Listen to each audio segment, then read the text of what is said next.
Firstly, this clear cutting area is not inside of the natural disturbance regime from a forest.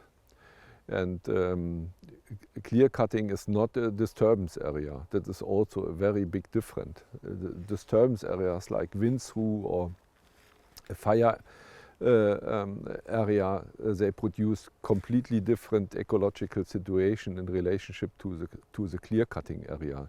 The clear cutting area produced only one niche for one tree species. And mostly you can also see it on the clear cutting areas you have dominated by birch or by pine in Sweden. And this produced only one ecological situation. And if you have a wind through area, so you have also natural radiation from spruce, from asp or whatever. And if you have a firewood area, so the asp is mostly coming in relationship to the birch and so on. And so you have always different, much more niches on the area. That is the first point. And the next point is, if you made a clear cutting area, you have on this area, you have for the future time no economical options.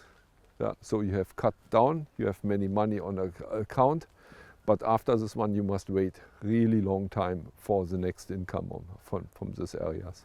And from the ecological view, I think that is very clear. Clear cutting areas produce only problems, cannot produce really a good situation from the ecological situation and destroy really an ecosystem.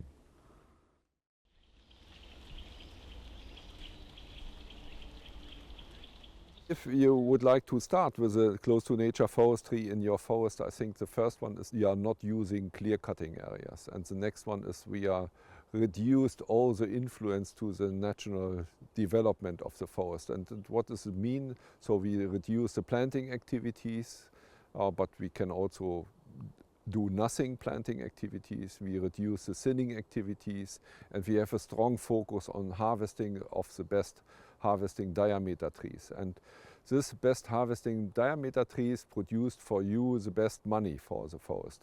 And so I think that is a very important point. And it is not the focus to building up some special kind of tree species composition or structure. And I think you must learn that you really develop this by your activities like best harvesting diameters, cutting and so on. And it is also you must building good framework for the forest. And what does it mean? So stop the ditching system and has a really good development of the forest. Today, Sweden average cutting more or less 100% of the annual growth.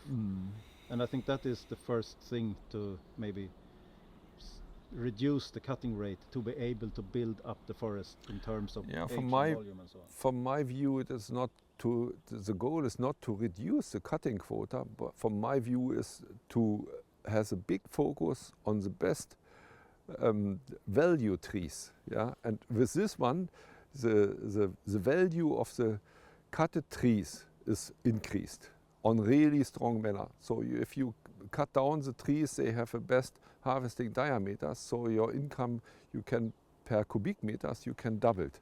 So as a result, you really reduce the cutting activities in your whole forest, but the really management activity is you have a focus on the best trees.